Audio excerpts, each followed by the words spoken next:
Way back in the day when I was but a young Roanoke, I had the pleasure of watching a movie that scared the absolute hell out of me, and that may have legitimately made me the way I am today, where I enjoy horror movies, and it's probably a contributing factor of why I even started this channel. I was like 6 at the time, so by adult standards, it's not too bad, but by kid standards, good God, this movie was terrifying. And speaking of God, you'll find none with this beast. Way back in the woods of the Southwest, ironically, there's also like a desert, but there lurks a creature there whose only purpose is vengeance. Brought forth by the request of a conjurer, it'll stalk the ones marked for termination and seek them out in sadistic and inspired ways. The creature, affectionately known as Pumpkinhead, will track down everyone, no matter where they hid, one by one and eliminate them. And not one by one because they scattered either. It will literally walk into a group and just grab people. So today we'll be discussing the lore and morphology of this creature, as biological thinking may not apply considering what it is. Oh, and stick around to the end as I have a cool fact as to why this thing may look so familiar to you. So let's get to it. So first things first, there is a timestamp up on screen for those who have either seen the movie or want to bypass the summary. Go there and we'll meet back up. From what I've heard, weirdly not a lot of people have actually seen this movie, despite it being pretty good. So if you haven't or just don't want spoilers, go to that point. For everyone else, let's drop into the aptly timed 3 spooky 5 me monster as we approach October. We open up the movie with a man running his tail off trying to escape from something unseen. Whatever it is, which we know it's Pumpkinhead on this side of things, has been summoned to take revenge on the man named Clayton Heller. It's not explicitly told what he has done or if there are others involved, but he has been accused of ending the life of a little girl. As the creature stalks him through the area, he finally arrives at a farm owned by the Harleys. A man, his wife, and a boy sit inside, handhelds in hand. Clayton bangs on the door requesting to be let in, as the man tells him to leave as they can't help him. Clayton proclaims, "What kind of Christians are you?" before he is forced to take off away from the household where his presumed friends are. The man eventually meets his end near a ravine as the creature catches up to him. The boy watches through a window as the man is ended by this creature mercilessly and swiftly. After this, the creature presumably returns back to where it came from and is not seen again or even talked about for many decades. Sometime later, Ed has grown up and started his own family. After the passing of his wife Betty Lynn 10 years prior, likely due to complications with birthing their son Billy, it's just father and son at this point. After some pretty stout setting the scene, I guess you could call it, where they're both tremendously happy to the point of it being nauseating, here comes old fate to break up the love fest. And in this case, it takes the visage of a group of teenagers. This group rolled into town to stay at a cabin and ride dirt bikes. You know, as teenagers do. In this group, there is the stereotypical doucher who goes by the name of Joel, which, just as like a side note, why is there like always one guy who in real life would have like no friends and they're always in these group of friends? It's like, who invited them? I'll never get that trope, but anyways, after drinking and driving while on probation for injuring someone else with a vehicle, he gets on his dirt bike and takes off near the family's small store. The rest of the group go in and begin shopping for supplies. While Joel hits a jump, Billy has gone out to get his dog and was right in the path. He is struck by the dirt bike and is immediately gravely injured. The group flees with Steve staying behind to deal with the consequences. The father returns and Steve tries to tell him that it was an accident. So here's a bit of side information for you guys. If you suspect a spinal injury, for the love of God, just do not move the person. That is a big no-no. The kid was hit by a bike and seems quite injured, so the father picks him up and then takes him back to the house where his son later meets his end from the crash. And again, just another side note, just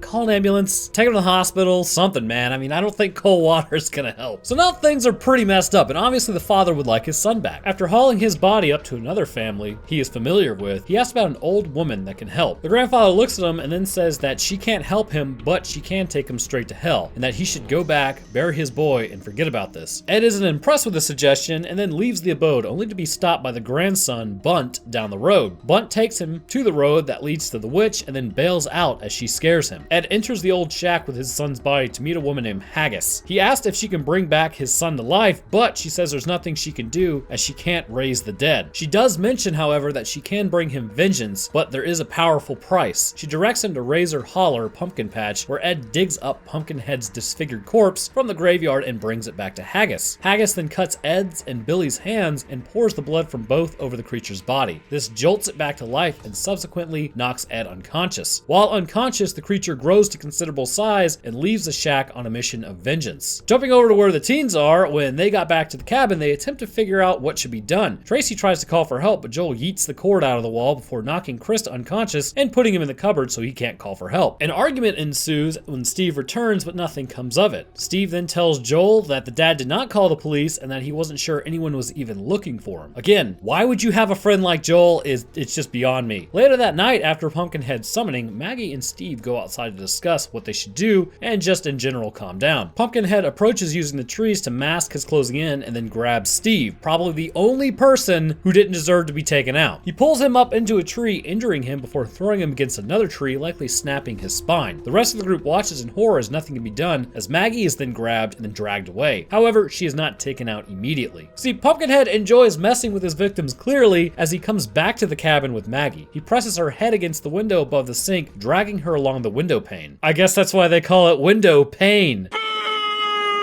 She appears to still be alive at this point, but then she is bashed through the window and has a large piece of glass slice open her abdomen. Given the amount of blood that pours through, I'm gonna go ahead and say that this was an abdominal aorta slice from the broken glass. Pumpkinhead then proceeds to enter the cabin on the other side and approach Kim, who fainted after seeing Maggie slammed against the window. Joel attempts to attack the creature, but instead has his arm grabbed and twisted. Pumpkinhead looks at him again, and like I said, he likes to mess with his victims, so he throws him and then grabs Kim by the head, pulling her outside. Once outside, he drags her up a large tree and then drops her onto a boulder far below, also breaking her spine in the process. At this point, the teens all take off and ask the locals for help. They attempt to steal a truck and escape, but the owner comes out and threatens them, telling them to leave and that they are marked. After a short exchange, Pumpkinhead arrives, which scares the owner of the truck away. Ed arrives and takes a shot at the beast, which it falls backwards. Assuming it's met its end, Joel approaches it, saying it's dead, as it grabs his leg. He attempts to fire at it, but it grabs the rifle and then pierces him through the abdomen and holds him up in the air. Like I said, good riddance to that point. Ed tries to take another shot at it, but the truck owner's dog bites him on the arm, which injures the creature as well, showing that they are linked, which is also shown when Ed can feel his victim's pain and suffering at the hands of Pumpkinhead as well. The remaining teenagers, Chris and Tracy, take off. Bunt arrives to help them and takes them to an abandoned church. Because it is hallowed ground, it slows the creature as it's not exactly naturally occurring. The creature still walks in though and destroys anything holy it can find before moving on with this tracking down of the teens. The teens come back to find their vehicles completely destroyed, showing the absolute powerhouse that this creature is. However, interestingly, the motorcycle appears to be perfectly fine, almost set up. Oh wait, it's not fine. The creature has purposely set up the bike but removed the gears and chains so it would not move. It descended silently next to Chris as he got the bike started and picked him up along with the bike. It threw him against a tree and presumably ended him in the process or severely injured him at minimum. Pumpkinhead then drags his body back to Harley's house where Ed, Tracy, and Bunt take shelter. While in Ed's house,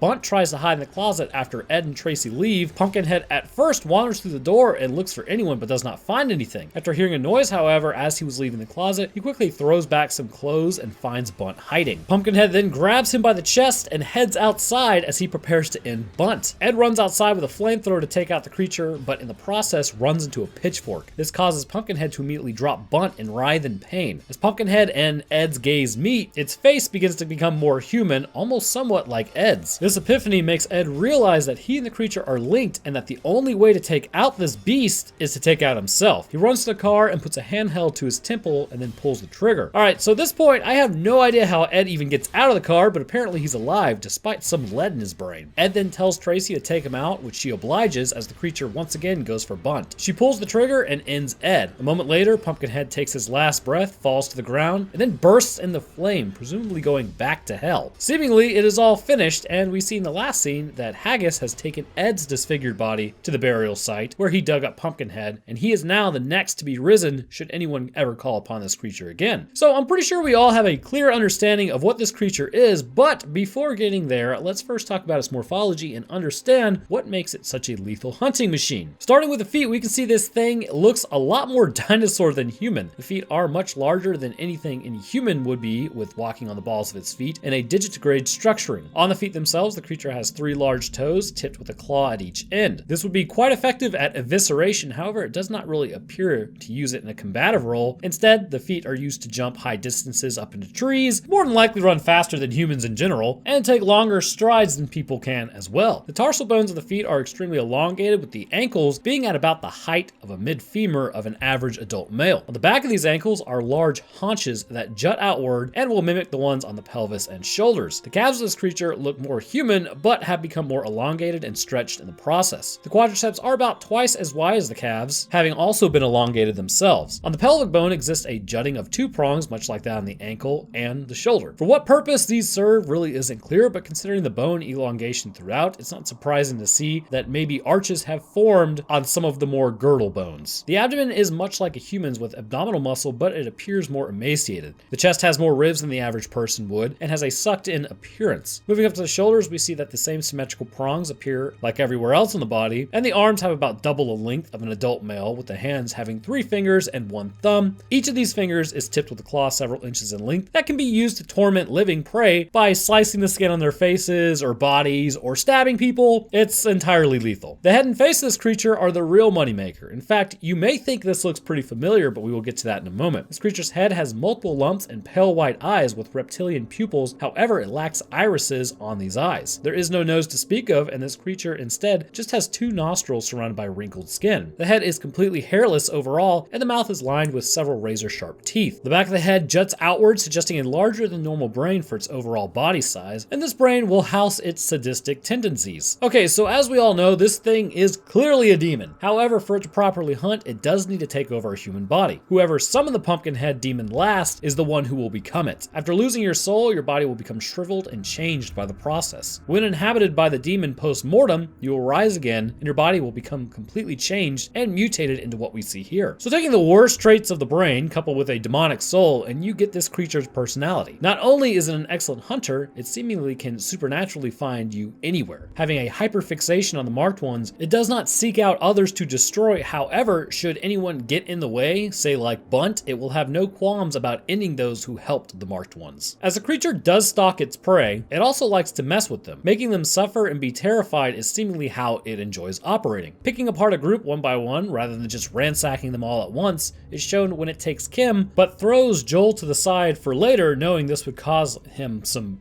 pretty bad mental anguish. But this mental anguish is also passed along not to Pumpkinhead, but to its conjurer. But how can you cause anguish without the ability to back it up? When going against humans, it's clear this thing is much stronger than anything that it originated from, which is humans. We see clearly it is able to flip cars and tear them apart, so it's easily able to throw people around like rag dolls, as well as pull them up into trees straight up and then drop them. But more to the point, this creature is highly intelligent. This isn't just some animal with raw power. Because of the massive brain case, it's able to think and plan. Seeing as it left the motorcycle, this was a trap set to attract its prey, and again, inflict more turmoil when it jumps down and throws Chris, which also lets any survivors know that it can think, and it's probably smarter. So I did this with the Jeepers Creepers thing, and I kind of enjoyed it, and I enjoyed reading the comments, so here's some critical thinking for you. How do you stop this thing? Well, seeing as this creature is a demon based on the summoning of a witch and bound with blood spells, you're pretty much totally screwed, my guy. It does appear that churches and holy objects will cause it some pause in motion, and it may be that since that church was abandoned, and even with it being hallowed ground, it had been a while, so it was able to tread there for that reason, your only real option would be to try to trap this thing. While incredibly strong, the creature does not appear to have infinite strength, and as a result, materials can be used to contain it. If it were possibly contained within a holy area, this may further weaken it, allowing it to be contained, but I'm gonna tell you, the odds are not in your favor on that one. The only other way is maybe you might be able to outlive this thing, but it would also ruin your life in the process. Should you take out the conjurer before the creature gets to you, then that would technically stop it, and since the conjurer is human, that's likely an easier route to go. However, the lore states that should this creature ever arise again, the first thing it does is eliminate old targets. That would mean you would constantly have to be looking over your shoulder for as long as you live if anyone ever raised this thing again.